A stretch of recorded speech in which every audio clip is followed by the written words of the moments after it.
Hi, I'm Danny Ramos, and welcome to this week's edition of Hispanic Speak Out TV. We've been on the air for 13 years. I think this is our 651st show. I'm not sure the number, but it's up there around 650 something. We're on every night, we're on every Tuesday night at 9:30 p.m. on Bright House Cable, and we've been on Bright House Cable for the full 13 years. Welcome to the show, and we're going to give you some information about an organization called NALEO, which is the National Association of Latino Elected Officials. But before we introduce you to Ms. Velez from that organization, we're going to talk a little bit about the Hispanic Achievers License Plate. This is the Hispanic Achievers License Plate. It's available in 360 DMV offices throughout the state. When you go and you reserve this plate and you put this plate on your car, just like you would do any other specialty plate, a portion of the money that you put into this plate goes to scholarships for needy Hispanic students. So every plate that you put on your car, that people put on their car, when you see the plate, that's a donation going to needy Hispanic students. They get scholarships. This is a state organized, a state audited program, and we're trying to meet a sales quota for the end of December of an additional 650 plates. The interesting part of the plate is that we've gotten some new partners to partner with us on this plate. We're very proud to announce that the radio station Rumba is now the official radio station of this plate, and you will be seeing the radio personalities from Rumba having this plate on their car, and also the employees of Rumba Radio. And the plate will be on exhibit at the Cotto fight that's coming up in Orlando, and other special events that are organized by Rumba. Additional to Rumba coming in, we also did a partnership, a full partnership with the National Association of Hispanic MBAs. That's an organization which consists of Hispanics who have master's degrees. It's a national association. They have about 2,600 members here in the state of Florida, and we're starting a program to have all their members have this plate on their car, and of course their organization will receive the benefit of the plates that they get for scholarships through their organization. We also have a contractual arrangement to promote the plate with the Puerto Rican Day Parade, and that's new. We've never done that before either. And the Puerto Rican Day Parade will be promoting the plate through all of their outlets. In addition to that, LULAC, which is another national association, is also partnering with us on this license plate. So we've generated a lot of interest on the plate to get the plate permanent in the state of Florida. And again, we have to do about 600 plates or a little bit more to make the plate permanent. This plate will be having a party, and that party is going to be on October 10th. October 10th, we're going to have a 500-year anniversary celebration of Hispanics landing in the peninsula of Florida. Juan Ponce de Leon landed in Florida in 1513, and it says that right here on the plate, 1513. If you want to come, it's going to be starting at 6 p.m. right after work at Don Jefe, which is down on Church Street. And that party is going to go from 6 to 10 o'clock at night. And everybody, of course, is invited to attend and meet other top Hispanics who will be there celebrating the formation, the creation of this license plate.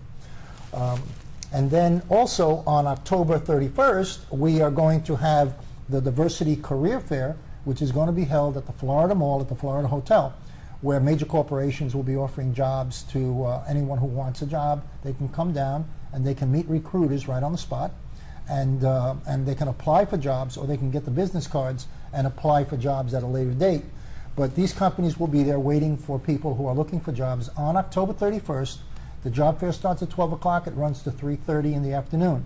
So everyone is welcome to attend. Put it on your calendar. Tell your friends about what I've just spoken about, because they're very important events for you to attend. That's about it. That's all I have to say for the moment. Wow. Okay? All right, so now we have our guest. You want to introduce our guest? Sure. Yanitza, right? Or Janitzi Velez with NALEO. I'm Shayla. I'm a co-host here with Hispanic Speak Out. Please tell us what you do. Tell us about NALEO. And just, yeah, score us. Well, thank you very much for the invitation. I'm very glad to be here at Speak Out TV. And indeed, representing NALEO Educational Fund, which is the leading organization national that provide full Latino participation into the American political process, from citizenship to public service. And I'm pleased to announce that on September 28th, in Kissimmee, in the Florida Central area, we are going to have a citizenship workshop where we are going to provide citizen services free of cost, where we're going to have lawyers, pro bono lawyers, who is going to provide consultation, free material for citizenship tests, and preparation for the USCIS and an N400 application for those that apply or are eligible to become citizens. So people would go to this workshop should they feel a little confused about the whole paperwork that they have to do and they need legal advice. They're going to be there and it's going to be free. Excellent, exactly. And not only that, we're also going to go to the extra mile, providing all the material that they need for getting prepared for the exam. If they have like any financial hardship, they're going to get also information on how they can apply to the citizenship process without paying the whole cost. Obviously, they have to meet some type of requirements, but all that information is going to be provided for free. Now, this is not for illegals, right? That's correct. Okay, so if you're illegal, if you're here and you're here in the United States illegally, this event is really not for you. This event is particular for those that are eligible to become citizens. That and means there are two types of groups that fall into that category. The first one is either have 3 years already of permanent resident, and they're married with American citizen, and they can apply for the citizenship, or they already have completed the 5 years of permanent legal residency and they're ready to become citizen. Okay, let's say somebody gets married to a citizen of the United States. Mm-hmm. That doesn't make them a resident. Exactly. They have Okay. to be resident by So USCIS. they have to file that- They okay. have to have their green card or the permanent resident card. Okay. What about the people that are here illegally? Is there a mechanism anywhere to help them? You mean undocumented? Undocumented. I want to be politically correct, right? Right, I can exactly. depend on you to make me Understood. politically correct. Saying. Although most of the time I'm not politically correct, but okay. Right, but undocumented is one way of seeing it. Yes. Well, right now, United States and the government itself is just fighting for immigration reform. And that is where we are going to have many answers in the pathway to citizenship for those that are undocumented or don't have the legal permanent documents to become official citizens. So obviously that's why we cannot provide this type of service throughout our workshops. However, there are different type of situations where they can have if they're students and they have certain time in United States and they're studying or something like that, they can get all the information throughout our website, and they can find if they qualify for any of those waivers or policies that are already active. And they can go to www.yaeshora.info, and they can have all this information. But right now we are just holding and waiting for a really immigration reform that provide all that solution. And how long do you think that immigration reform will take from the point of view of NALEO? Well, we have been fighting for this for many years. So this is the very first time that we see that is for real, that's going to happen. We need to make this happen. So NALEO Educational Fund still provides information regarding citizenship. The other part of NALEO, which is a C4, I can tell that we are pushing forward for the policy of immigration reform, and we hope to see a solution this year. Yeah, I know that the immigration reform situation is really critical and it's really delicate because you have had people that have come here, and I know people that have come here to this country, okay? And they may be 30, they may be 40 years old, they may be 50 years old, and they came illegally, okay? They were, either they crossed the border, whatever which way they came, but the reality is they came illegally, they're here illegally, but they've had children here who are U.S. citizens. So now you have a mom who's here illegally, and she has kids attending school that are legal, and she's illegal, and she can get picked up, and then the kids would have to go back with her, and they don't even speak the language of the country of origin. So it's really a crazy situation. It is a very sad situation where it affects many families in the United States. And not only Latinos, but in general, any immigrant that is on that situation, And that is why we need to push and support any immigration reform that provides a full pathway to citizenship for all those families to become together, have their dream come true, and honestly just live like human beings in a very democratic country. And like you know this something, one. it's really, you know, if you really analyze the history of immigration in this country, the illegal process of immigration was started by the United States government. It was the United States government that allowed that to happen from the very beginning, because we needed fruit pickers way back right after the World War II.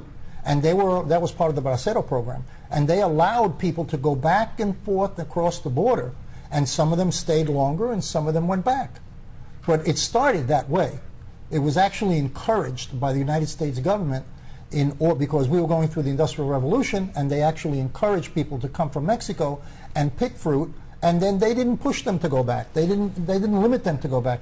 So they started settling all along California, Texas, and that's how this whole thing started. It was actually the United States government being lax in actually enforcing immigration laws, because American business wanted to benefit from the low wages that these people were providing, you know, to the immigrants that were coming here. They were paying them lower wages. So the farmers and all, they were paying people, and they're still doing it. They're still doing it right now. Well, I think it's also a human rights issue too, and that's why you guys are pushing it. It is, and not only that, I think that we need to break this out into groups, right? There is undocumented residents, right, that are waiting for immigration reform, but we have another issue, and whereas we have over 13 millions of eligible citizens, and they haven't become citizens yet. And why is that? And they're not undocumented? They're documented? Permanent legal residents that are already eligible to become citizens. And I'll say that more than 40% of those are from Latin America. And I think that is part of misinformation, miscommunication, and also afraid for too many factors like languages. How much is the $680 the process to become citizen? So we have those two groups that we are working, and Naleo Educational Fund tries to become like the facilitators to provide that resource to the community. Because we know that immigration reform is going to take place. It's just a matter of time. But meanwhile, we're also working with the citizens, with the residents. So you're working with that one group who is documented and does not know about the whole system of how to become a citizen in the United States and do their paperwork. But later on, once immigration reform passes, are you guys going to try to help those people who can't afford it, who now have, will the lawyers have to school themselves as to learning the new reform and what it means, how to decipher it, and how to help those people that now have a pathway to citizenship but have to go about it? Exactly. I mean, it's a long way to run, because it's going to become a lot of changes on the policy. How we are going to include as a part of integration to those folks that are going to be part of the immigration reform decision. But also for these folks that they're already eligible to become citizen, and they don't do it because they don't speak the language, and they don't have the resources to do it. So it's two ways that we need to manage the education. You're going to get, I'm assuming, just listening to you, that you're going to get a lot of blowback with the Obama health care bill, because conservatives are going to say that when you bring all these people in, they're all going to be eligible for health care, which will jack up the price of health care in the United States in order to cover them. So I think, you know, they've been fighting, you know, this has been going on for decades, you know, and they came close this year, but for some reason this particular Congress has so many different issues that it's jumping from issue to issue. Now, right now, they're talking about the Syria issue, so everything's taken the back burner, and there are no discussions going on anywhere regarding immigration because Syria popped up. And before that, it was something else. It was the IRS, and before that, it was something else. So there always seems to be an excuse for them not to move an agenda forward that's radically needed in order to take people out of the darkness in the United States. I think though, with the previous administration with Obama, he had to do more for immigration and for Latinos that he promised to do and he didn't do. And I think the pressure is on, though, Danny, that he now is under the spotlight. Well, We need to push he's this forward deported or more not. Hispanics than any other president within the He time has, period. but more people were the most under his administration were deported while he was president. Yeah. And that's the truth. That's a fact. Yeah. So now I think that the pressure is on for him to push that forward, but Syria is, of course, taking the spotlight. But I don't think that organizations like yours and many others are going to stay quiet, right? Exactly. We do send letter. We have communication, direct communication, and we actually have offices even in Washington because we are pushing for immigration reform. This is the time to do it. And this is the time to educate the community in general that we need to make this happen. I think it's got to happen. I mean, there's a logic to it because it's going to increase the financial base. You know, people will start paying. People say they don't pay taxes. Well, they do pay sales tax and things like that, but they're not paying income tax. So I think that it's going to help the economy. You know, that more taxes will be paid with these people coming on board. They're not going to leave the country. There's no way that they're going to get up and leave the country. And there's no way that the United States government is going to find a way to round them up and take them out of the country. So it's better to have them come into the fold than to have them out there where they're intangible. We have plenty of professionals. We have plenty of talented people and families that already have made their entire life here in the United States. Yeah, I know students at UCF. Okay, students at UCF have been here all their lives. They came here when they were 2 years old. Some of And them they're they being can't- threatened with deportation. Right, and some of them can't undertake their studies. Some of them are stellar students, right? Valedictorians, salutatorians, and they can't move forward. So it's very sad because in the whole, it looks at the Latino situation in the United States. Whether or not you're undocumented, I don't think it really matters. At the end of the day, this is our whole situation as Latinos in this country. Yeah, you know, the Congress of the United States has to stop bickering and embrace what's here. They have to fully embrace all the people that are here and give them equality. One of the big peeves that we have is that Puerto Ricans in Puerto Rico are not allowed to vote for president. They're citizens. They are actually citizens of the United States, but they're not permitted to vote for the president, which is like, what's that, a second-class citizenship? There's a lot of stuff that has to be straightened out here. And the Congress has been totally terrible in getting these things solved. Totally. I wish you all luck in the world, and I hope to keep the battle going, because it is a battle. It's an educational battle. It's not a negative battle. It's educating people to the issue so that they can make a good judgment. Okay? And Listen, I think what you're doing is wonderful. Yep, And I hope we that it both think focuses that. on it's still underway after the reform as well. Listen, we've run out of time. Excuse me. This is Danny Ramos from Hispanic Speak Out TV. Thank you very much for being here tonight. Excuse me. We have a guest coming on in a couple of seconds about cooking. I thought it was the end of the show. It's not. Right. Okay? So we have a lady called Hillary, Dankita Hillary, who's going to be tasting some food. We'll take a little break and we'll see you in a minute. We're in hard times and some of us are going to need a lawyer. And if you need a lawyer, don't just react to a TV commercial. Get a copy of the Lawyers Consumer Directory, which is available absolutely free of charge at any 7-Eleven store throughout Central Florida. The Lawyers Consumer Directory is going to give you real hardcore knowledge on how to hire a lawyer and a lot of information on issues like bankruptcy, foreclosure, and more. Get the Lawyers Consumer Directory. It's absolutely free of charge at any 7-Eleven throughout Central Florida. Ahora puedes demostrar tu orgullo hispano mientras manejas en la carretera con la nueva tablilla o placa de auto hispana conmemorando los 500 años del descubrimiento de Florida por Juan Ponce de León. Obtén tu tablilla hispana este año y harás la diferencia. Solo 1,000 se necesitan para hacerla permanente. Su donativo ayudará a estudiantes con becas. Nuestra comunidad se beneficiará con más programas y servicios. Resalta nuestra cultura, nuestras raíces. Demostremos que la unión está la fuerza.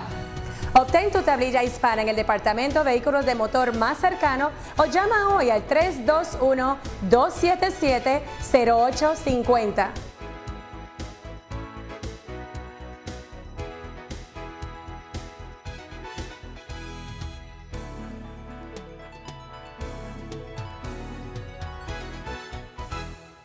And welcome back to Hispanic Speak Out. This is Shayla, and of course I'm here with my co-host Jose Miranda.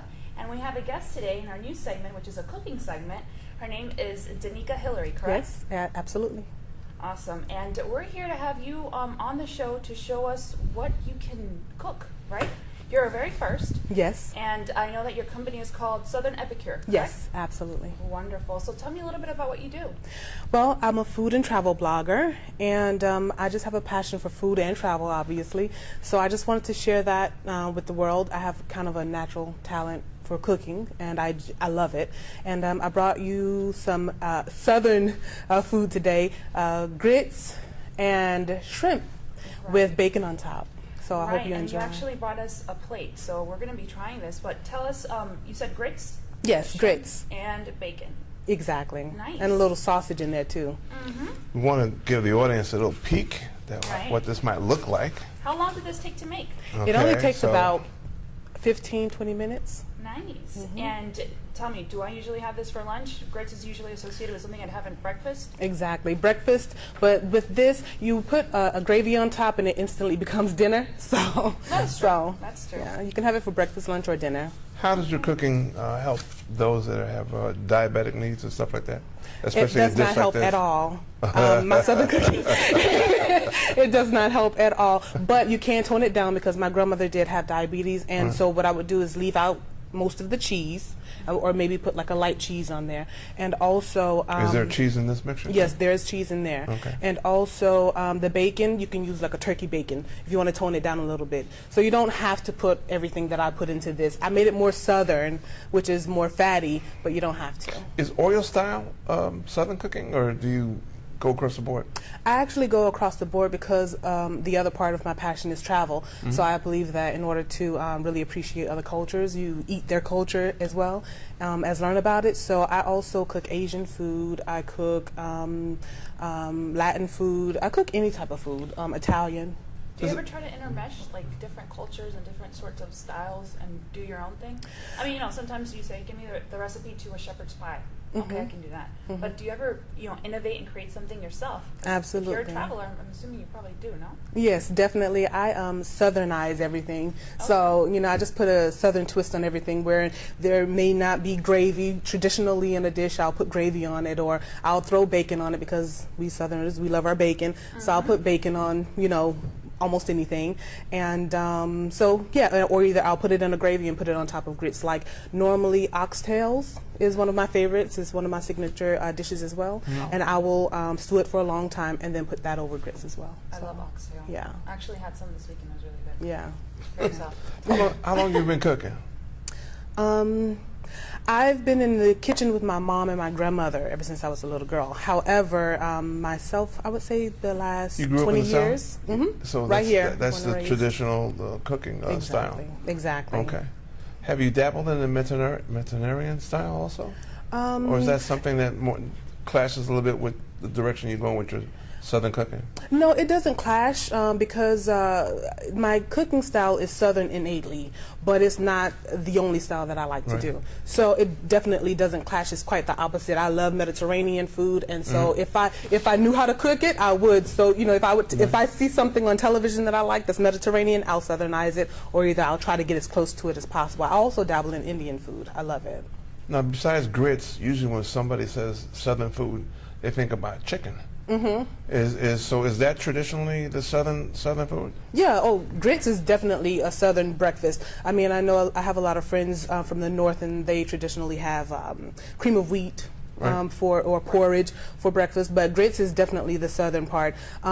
Fried chicken is definitely Southern as well. I don't cook a lot of fried chicken because I prefer boneless, skinless chicken, so I prefer, to have that grilled or otherwise cooked. But yeah, it's definitely Southern. So anything that you can cook, I can Southernize it for you. Awesome. And you have you're all over social media. You're on Facebook, Twitter, Instagram. Yes, Pinterest? yes, and yes. Okay. And where do we get your recipes? You can actually go to my website. It's www.southern-epicure.com. You can go there. Also, on my Facebook page is Facebook/Southern Epicure. I share a lot of recipes there that I don't share on my website. I kind of try to draw my audience to both sides. And interesting, you call it Epicure. Tell me about that. Why'd you name it that? Because many years ago, I heard about the word epicure, and that's what I am. That's who I am. I love the pleasure of food, the pleasure of people, and the pleasure of life. And I have a segment that I call Joy of Living. I also do YouTube videos under the moniker of D Hill, D-H-I-L-L-E, if you go on YouTube. And I just kind of love everything and love the pleasure of life. So that's the name. That's where the name came from. And I'm obviously Southern, so. How do we reach you? What's your website? My website is southern-epicure.com. You can also, if anyone has any questions about how to cook, something or how to southernize their food, they can reach me at my Gmail account too, which is southernepicure@gmail.com. They can email me. That's awesome. So let's go ahead and try it, Jose. Let's do this. And Don't be tell me afraid. and give me the name of the dish, or is just this? It's just shrimp and grits. It's a dish that you're gonna find over in Louisiana, from what I understand. But they use, I think, andouille sausage. So we hope this entices you. Okay. So while we do this, give us 1 second to go. This is really good. You like it? It is Good. While I'm glad you like it. I'm not a fan of grits too much, but this is really, really good. Really? Okay. Well, that's good. That's Almost good. like I'm glad you mashed like it. Exactly, because I make it creamier. It is. It is. Yeah. You don't even feel The like trick it's is to grits. cook it longer. Most people. How long does a dish undercook. like this last? Oh. I mean, take to make. It only takes about 15-20 minutes to make, and actually you can freeze grits. We freeze everything as well, so you can freeze the Really? grits, you can freeze the gravy, and it'll fluff right back up the next day or the next week. Okay. Very nice. Thank you so much. You're for our welcome. first segment of cooking. Well, and thank you for it's having awesome. me. I'm excited. I'm enjoying this even more. So while we finish up, we wanted to thank you for joining Hispanic Speak Out. Tune in next week to see what other mischief we can get into. I'm Jose Miranda, along with our co-host and a special guest. We'll see you next week.